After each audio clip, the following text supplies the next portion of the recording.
여랑야랑 정치부 이동은 기자와 함께합니다. 첫 번째 주제 보여주시죠. 네. 자, 노무현 전 대통령 지지자들이 이제 애칭으로 많이 불렀죠. 바보 노무현. 네. 근데 독점권 논란은 뭘까요? 네, 서울시장에 출마하는 나경원 전 국민의힘 의원이 스스로를 바보 나경원이라고 지칭하면서 논란이 시작됐습니다.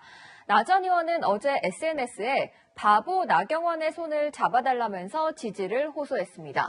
글쎄요, 이 바보라는 단어가 원래 이제 비하의 뜻이지만 이 정치권에서는 정치적 표 계산하지 않고 우직하게 행동한다. 이걸 강조하고 싶을 때 바보 이 단어를 써왔거든요. 네, 더불어민주당의 청년 최고위원이 노 전 대통령을 따라하지 말라며 비판했습니다. 바보 나경원이라는 말을 쓰셨습니다. 기가 찹니다. 고 노무현 대통령의 숭고한 정치적 가치가 훼손되는 듯한 불쾌감을 느꼈습니다.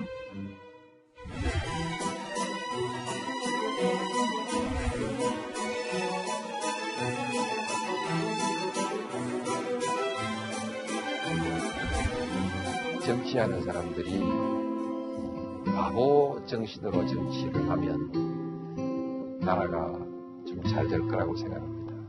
어쨌든 그냥 바보 하는 그게요. 그냥 좋아요. 저렇게 브랜드처럼 되어 있어서 이 민주당에서는 바보라는 단어가 특별한 의미로 쓰이는 것 같아요. 네, 정치적 희생을 감수하면서도 소신을 굽히지 않는다는 의미로 바보라는 표현을 써왔는데요. 문재인 대통령도 7년 전 30년 지기 송철호 울산시장을 바보라고 불렀습니다. 지금까지 무려 6번 그렇게 이제 당선하면서 정말로 그 바보 노무현보다 더 바보 송철호 그 길을 좀 걸어오고 계신 거죠. 한명숙 전 총리도 2017년 수감 중 바보들이 문 대통령을 지켜 망가진 나라를 바로 세워달라는 옥중 서신을 썼습니다. 자, 민주당은 이 바보 브랜드를 함부로 쓰지 말라는 건데 국민의힘이 그렇다고 안 쓸 것 같진 않고요. 네, 나경원 전 의원과 경쟁 중인 조은희 국민의힘 서울시장 예비후보는 민주당의 바보 독점권이 어처구니 없다고 반박했습니다. 다음 주제 보겠습니다. 네.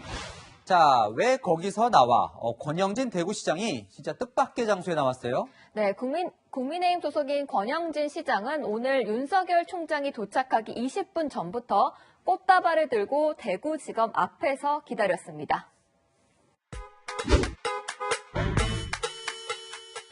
총장님, 대모시길 환영합니다. 저는 헌법과 법치주의를 지키려면 총장님의 노력이 외롭지 않았으면 좋겠고, 국민의 한 사람으로서 응원하고 지지합니다. 잘 다녀가시고, 나중에 한번 따로 연락하고, 저희가 자주 다니는 분입니다.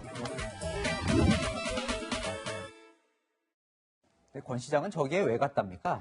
네, 윤 총장은 2014년 1월부터 2년 동안 대구고검 검사로 근무를 했고 권영진 시장은 2014년 7월 대구시장에 당선됐는데요. 윤 총장 측은 별다른 인연은 없다면서 권 시장께서 기다리겠다고 해서 만났다고 전했습니다. 권 시장은 SNS에 윤 총장과 만나는 사진을 응원 메시지와 함께 올렸는데요. 권 시장 측은 대구시장 자격으로 검찰총장을 영접하는 게 관례라고 설명했습니다. 그런데 본인 SNS에 지지하고 응원합니다 이런 글까지 썼던데 네. 관례라고만 보기는 어려울 것 같아요.